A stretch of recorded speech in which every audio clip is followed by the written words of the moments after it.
Ashamaa harka fuunee daawwattootaa fi dhageeffattoota keenya.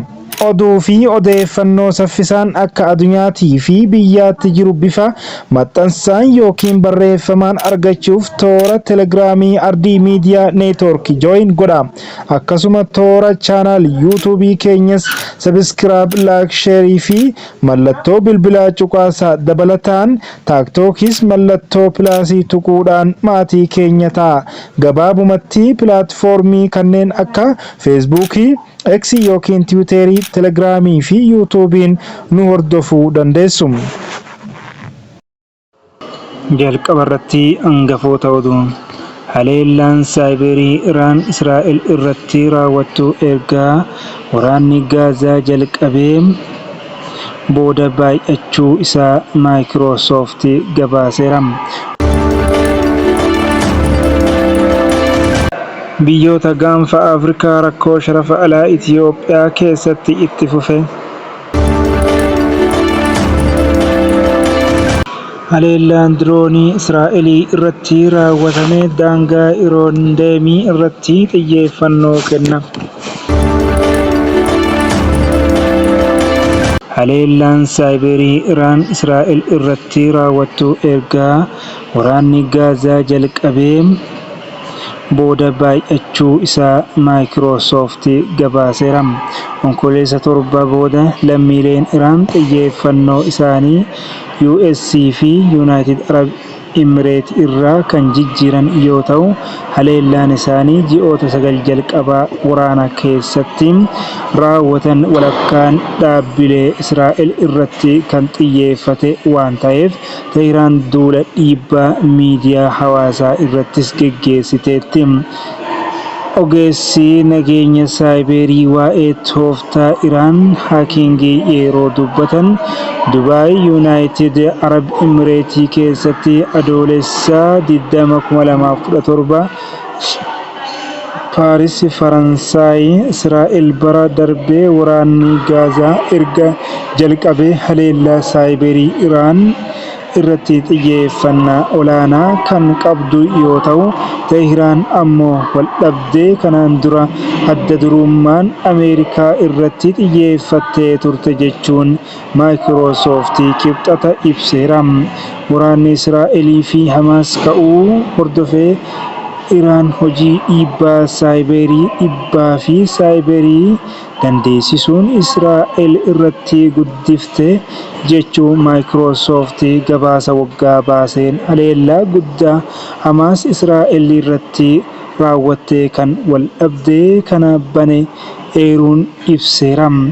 Waxabajjii 7 2023 irraa eegalee hanga adoolessa 2024tti hojiiwwan Iraan Maayikiroosoft ilaalee keessaa gara walakkaan isaa dhaabbilee Israa'el irratti kan xiyyeeffate ture jedha gabaasni ittisa diijitaalaa Maayikiroosoft.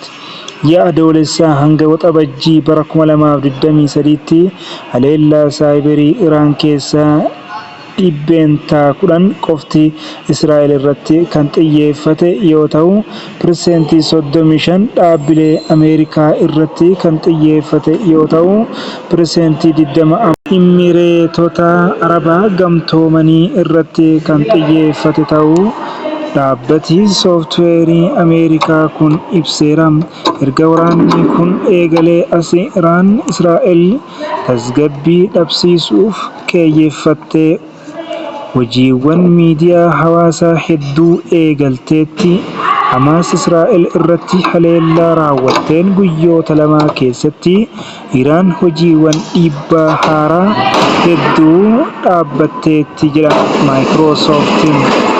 Akkaawuntii imimmaan waraanaa jedhamu tokko aktiivistoota Israa'el fakkeessanii muummee ministeeraa Beniyaamin Netaniyaahuun rakkoo namoota hedduu booji'amtoota Hamaas fudhatee irratti mudate akkamitti akka qaban qeeqan jedha gabaasni kun. Akkaawuntiin Karmaa jedhamu kan kutaa basaasaa Iraan uumame Israa'eloota Netaniyaahuun aangoo akka gadhiisan gaafatan bakka bu'aa jedheera. Beeksisa Iraanis erga waraanni jalqabee booda michoota fakkeessuu eegalte jedha Maayikiroosoft. Tajaajilli Iraan asxaa kutaa waraanaa Hamaas fayyadamuun akkaawuntii Telegiraamii uumuun waa'ee namoota Gaazaa keessatti booji'amanii irratti ergaa sobaa tamsaasuun lammiilee Israa'el doorsisuun isaanii ni yaadatama. Iraan hayyama Hamaasiin socho'uu fi dhiisuu ishee ifa miti jechuun dabalee ibseera.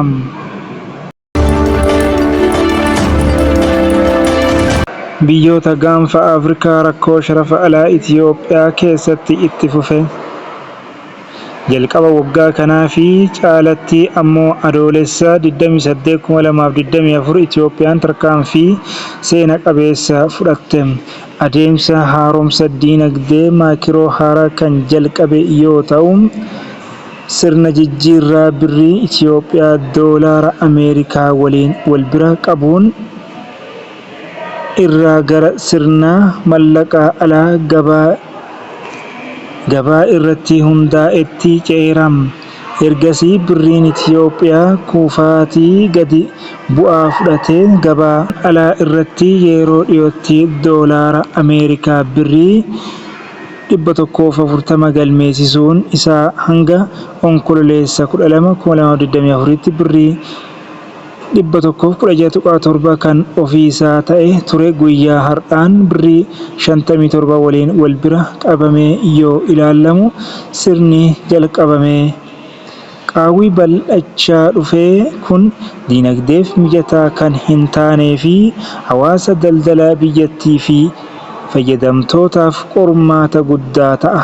Faayinaansii idilee gaafii gabaa fi keessumaa mallaqa biyya alaa bakka amma daldaltoonnii fi namoonni baay'een isaanii gabaa gurraacha akka madda mallaqaa cimaatti fedhii isaaniif irra caalaa US irratti hirkatan guutuu akka ture yookiin hin dandeenye beekamaadha.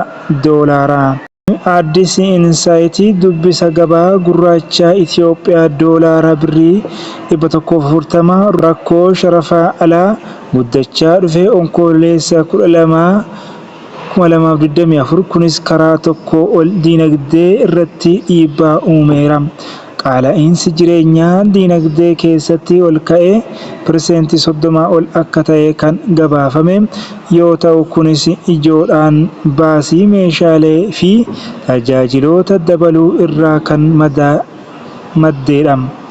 Daldaltoonni biyya alaatti galchan baasii kana fayyadamtootaaf kan dabarsan yoo ta'u, kunis gatiin fayyadamtootaaf waan ta'eef qaala'iinsi jireenyaa akka ol ka'u taasisa. Kunis daldaltoonni meeshaalee biyya alaatii galfaman irratti hirkatan mallaqni cimaan waan hin jirreef akka xiqqeessanii fi galtee isaanii akka hir'isan yookiin baasii dabalee akkuma kanaan dura ibsame fayyadamtootaaf akka dabarsan taasiseera.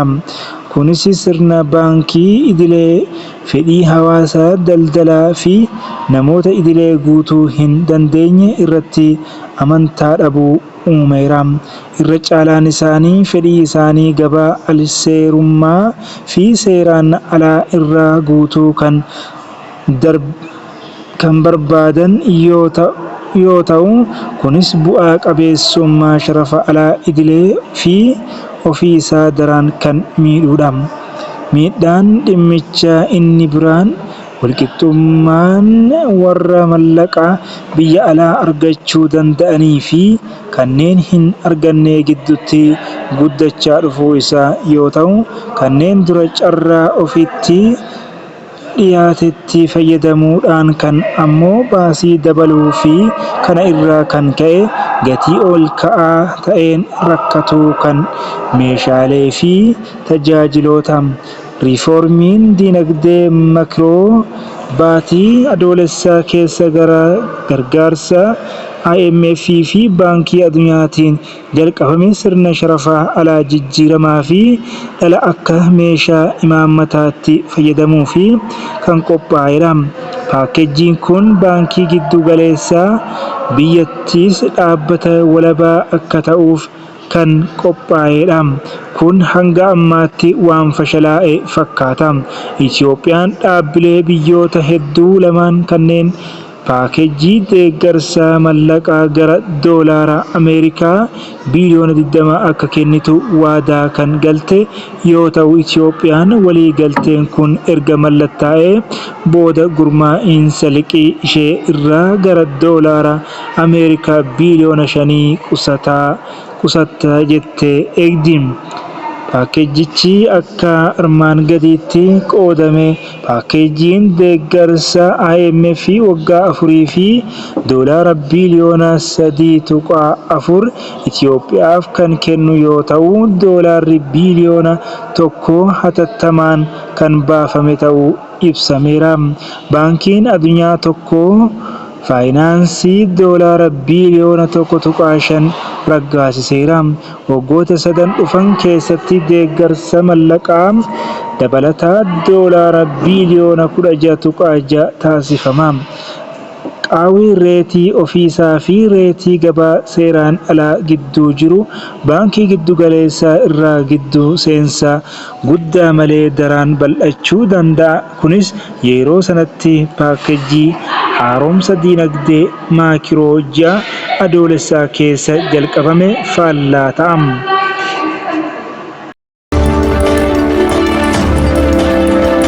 Haleellaan diroonii Israa'elii irratti raawwatame daangaa Iroondeemii irratti xiyyeeffannoo kenna. Haleellaan diroonii wiixata darbee raawwatame kun waggaa tokko oliif Israa'el keessatti haleellaa guddaa ta'e keessaa tokko ture. Loltoonni Israa'elii 4 ajjeefamaniiru. Suuta xiqqaa fi hojjechuuf gatii salphaadhaan kan hojjetan dirooniin waraanaa waggaa tokkoof ture kana keessatti Israa'elootaaf mataa dhukkubbii du'a ta'eera. Wiixata dheengaddaa buufata waraanaa naannoo Beniyaaminaa kaaba Israa'elitti argamu irratti raawwateen namoota 4 ajjeesee kudhanoota hedduu madeesse. Haleellaa diroonii hanga har'aatti biyyattii irratti miidhaa guddaa geessiseera. Sirni ittisaa qilleensa Israa'el qala'aa guddaa ta'e hangam akka isaan dhaabuuf meeshaa gaarii akka qabu gaafii haaraa kaa'eera. Wiixata ganamaa buufata waraanaa miidhame kana daawwatanii ministeerri ittisaa Israa'el Yoo'av Galaantii furmaata haleellaa diroonii garuu fuula dura ittisuu irratti tattaaffiin guddaan taasifamaa jira jedhan. Kutaaleen sirna ittisaa qilleensaa tokko tokko akka gaariitti hojjetu. As kaaba Israa'el keessatti yeroo yeroon Iroondeemii rookeettii Hizbullaahii kibba Libaanos irraa dhukaasu addaan kutuu dhageenya. Israa'el galma ishee % 90 ol akka rukuttu dubbatti. Garuu Iroondeemii kan hojjetu rookeettoonni Hizbullaa jal'aa waan ta'aniif akkasumas rookeettoonni isaa yeroo balali'an eessa akka deeman shallaguu fi sana booda addaan kutuun ni danda'ama. Dirooniin dhaabuun caalatti walxaxaadha. Waraana kana keessattis rakkoo irra deddeebi'amee mul'atu ta'eera jedhan. Daawwattootaa fi dhaggeeffattoota Ardii Miidiyaa Neetwoorkii oduu fi odeeffannoo har'aaf isin biraan gahaa turre kanuma turtii gaarii qabaadhaa.